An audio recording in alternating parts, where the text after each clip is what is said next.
오늘 아침 뉴스 연구소. 오늘 아침 뉴스의 맥을 짚어드리는 시간 뉴스연구소. 오늘도 두 분의 연구위원 함께하세요. CBS 김광일 기자, 뉴스도 김준일 대표, 어서 오십시오. 안녕하세요. 첫 번째 뉴스 뭐부터 볼까요? 뭐든 다 한다. 뭐든 다 한다. 절박한 누군가의 얘기군요. 예, 민주당 얘긴데요. 어제 김영진 의원이라고 이제 이재명 후보의 측근이자 선대위 핵심 요직을 맡고 있는 분한테 저희 기자가 네.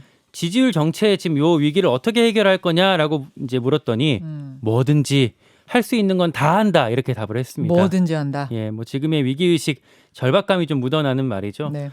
어제 뭘 했는지 좀 살펴보면요. 당장 이재명 후보 아침부터 큰 절을 했습니다. 네. 경기도 공약 발표하면서 이 지역 국회의원들이랑 같이 이제 절을 했고요. 민주당의 내로남불에 대해 사과한다 이렇게 밝혔습니다. 예.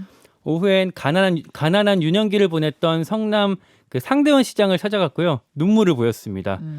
친형한테 욕을 해야 했던 그 사정을 직접 소개하면서 잘못했습니다. 가족들의 그 아픈 상처를 그만 좀 이제 해집어 주십시오라고 펑펑 울었다고 합니다. 오전에는 큰절, 오후에는 눈물. 예. 그리고 측근들도 움직였죠. 이제 측근들은 국회에서 이제 보조를 마쳤는데요. 네.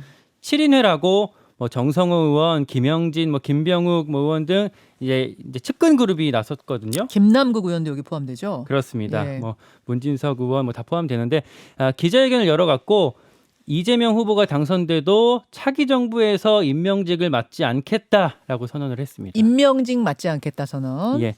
그리고 어제 전해드렸던 당내 86그룹 용태론도 더 커지는 분위기인데요. 예, 예. 이재명 후보가 직접 어젯밤에 YTN 인터뷰에서 이 질문을 받고서는 제가 이래라 저래라 할 수는 없지만 국민들이 봤을 때 그 정도면 됐다 할 때까지 해야 한다. 이렇게까지 말을 했습니다. 어제 우리 인터뷰했던 강훈식 전략기획본부장 굉장히 신중하게 발언하는 분이잖아요. 맞아요. 네. 그런데 용태론에 대해서 가시화 가능성을 내비쳤어요. 예. 이거는 어느 정도 얘기가 되고 있는 게 아닌가, 저는 그런 느낌을 좀 받았어요. 김준일 기자. 그러니까 되고 있는 건지 아니면 되게 만들려고 하는 건지 그건 전 잘 모르겠습니다. 전략기획본부장님의 기획인지 그건 예, 뭐 모르겠다. 기획까지는 아니더라도 그러니까 예. 그런 거예요. 뭘 해도 이재명 후보의 지지율이 7, 8%에서 이제 더 이상 안 오르는 거를 이제 할 수 있는 거를 다 해본다라는 게 그런 의미예요. 네. 그러니까 이제 그래서 읍소도 하고 큰절도 하고 이제 뭐 어제는 또 그러면서도 뭐 산적대다 그러면서 못된 사람들이다 그러면서 또 윤석열 후보 측을 또 좀 강하게 이제 비판하는 목소리도 나왔어요. 네.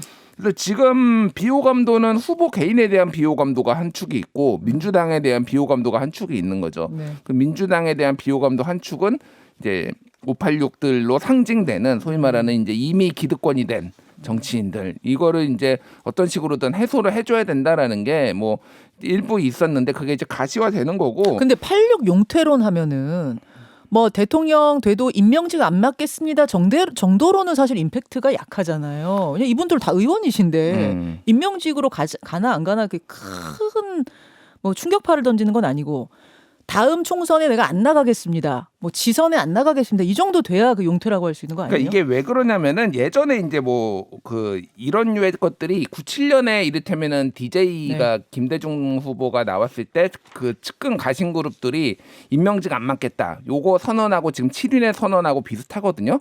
근데 그 뭐 권노갑 이런 분들의 중량감과 예를 들면 7인회 이거 사실 모르는 분도 많아요. 7인회의 존재만 알렸다 뭐 이런 얘기도 지금 나오고 있는데 그걸로는 안 된다라는 거죠. 7인회 정도로 가지고는. 그러니까 7인회가 아니라 예, 86 그룹이 움직인다면 예, 용태론으로 그거는 이제 어느 정도 수준이 되겠는가, 제 궁금증은 그거거든요. 두 가지를 구분해서 봐야 되는데요. 예, 예. 그러니까 86 용태론이 나오는 건 사실 그동안 민주당의 주류를 형성했던 운동권 이제 그룹을 얘기를 하는 거고, 예. 어제 나왔던 7인회 같은 경우는 당내에서는 좀 비주류지만 이재명 후보랑 가까웠던 경기도 측근 의원들 그룹. 측근 예. 그룹이거든요. 두 가지가 좀 구분돼야 될 것 같고, 예, 예. 86 그 용태론이라고 하면 구체적으로 이게 뭘 말하는 거냐라고 조금 이제 그 내용들을 좀 알아봤는데, 예. 당내에서 거론되는 것들은 일단은 불출마.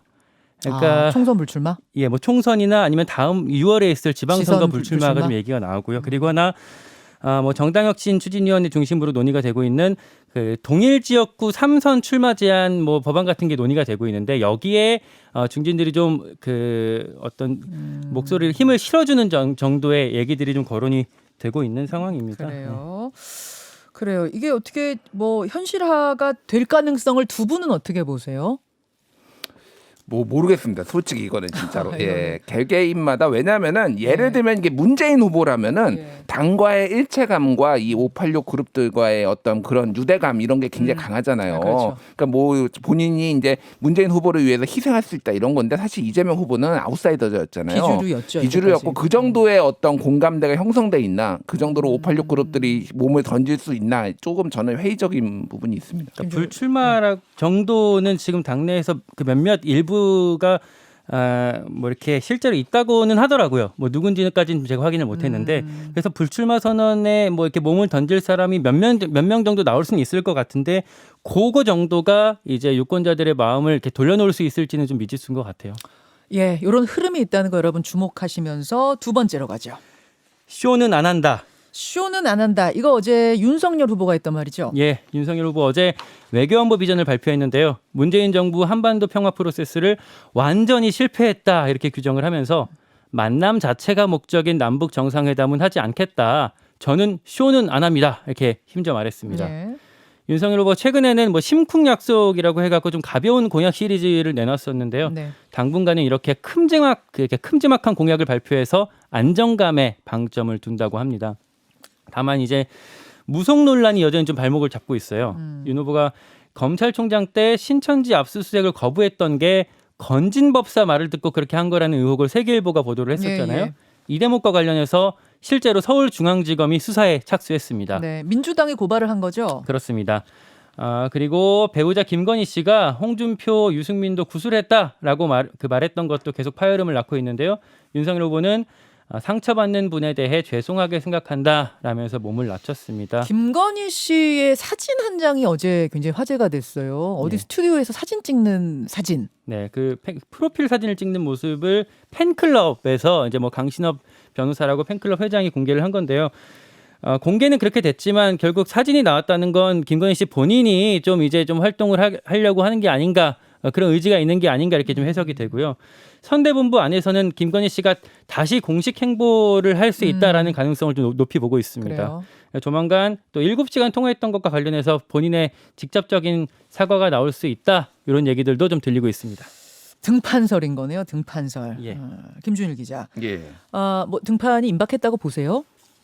임박하려고 했는데 이 김건희 이 무속 뭐 요런 발언들이 예, 일련에 예. 나오면서 예. 조금 뒤로 미뤄진 것 같은 느낌이에요. 왜냐하면은 그 팬클럽의 프로필 사진 이게 뭐 그냥 나왔겠습니까? 나름 이게 계산돼서 나온 거죠. 그 프로필 사진이 뭐 아무리 팬클럽 회장이라도 그렇게 마음대로 막 내긴 힘들 거예요. 내기 힘들고 그거를 왜 그 사진이 입수가 됐냐라는 거죠. 그러니까 그거는 뭐 선대위나 김건희 씨 측에서 넌지시 줬겠죠. 그럴 가능성이 제일 높다고 보는데 바로 이제 그게 일요일 상황이었고 네. 어제 상황은 바로 이제 권영세 선거대책본부장이 김건희 씨의 사과 관련해서 좀 어떻게 해야 될지 고민이다라는 거는 이 무속 발언 뭐 이런 관련된 발언들이 좀 여론이 안 좋아진 거를 감지를 한 거죠. 권영세 본부장의 워딩, 그러니까 발언이 공식 발언이 나온 거예요. 예. 어떻게 해야 옳을지 고민이다. 예. 그런 거가 있기 때문에 조금 전면적인 등판 뭐 이런 거는 아직 좀 거리가 있을 것 같고 윤석열 후보가 이제 뭐 지금 모든 공약이 이재명 후보랑 비슷비슷하다라는 얘기에서 유의하게 좀 차별화를 할 수 있는 게 이제 안보 쪽인 것 같아요. 네. 근데 이게 사실은 이제 보수 진영이 맨날 항상 세게 강경 발언을 얘기를 했는데 일종의 이 한반도 문제는 일종의 뭐 50년 넘은 약간 고질병 같은 거거든요. 이게 관리를 잘 하는 게 되게 중요하지. 이걸 한 번에 뿌리 뽑을 수 있느냐. 이를테면 뭐 예전에 보수 진영이 했던 북진 통일론, 흡수 통일론 뭐 이런 것처럼 선제 타격론으로 이 문제를 해결할 수 있느냐에 대한 의구심이 사실은 있는 거죠. 그러니까. 여기가 진짜 많이 갈리는 부분 같아요. 그러니까 그게 쇼든 아니든 남북 정상이 자주 만나야 하는 거 아니야? 이렇게 생각하는 국민들과 아니 아무 효과도 없는 쇼를 진짜 왜 계속해? 또 이런 이렇게 보는 시각이 확연히 다른 부분이 이 부분인데 지금 두 후보가 그게 다른 거 아니에요? 예. 예. 그래요. 자, 이 부분 잠시 후에 어제는 강훈식 민주당 본부장이 출연을 했고 오늘은 국민의힘의 김경진 단장이 출연합니다. 이 무속과 관련된 논란들 팩트 체크, 그러니까 국민의힘 쪽 입장 좀 체크해보고 이런저런 논란 질문하겠습니다. 그 다음으로 가죠. 주가 추락 어디까지 떨어질까? 주가도 그렇고 코인이라고 불리는 이제 가상자산도 그렇고 엄청나게 추락하고 있어요. 심상치 않습니다. 일단 코스피 지수가 어제 2,792로 장을 마감했거든요. 네. 그러니까 일주일 전에 2,900선이 붕괴가 됐다 해서 또 뭐 이렇게 충격이었는데 네. 무섭게 또 추락하는 분위기입니다. 2,800선까지 깨진 건 이제 13개월 만에 처음이라고 하고요. 예. 말씀하신 것처럼 가상화폐 시장도 지금 이제 크게 출렁이고 있는데요. 여긴 한 석 달 만에 반토막 나지 않았어요? 그러니까 원래 8천만 원 비트코인의 기준으로 한 예. 8천만 원 넘겼었는데 지금 반토막이 났습니다.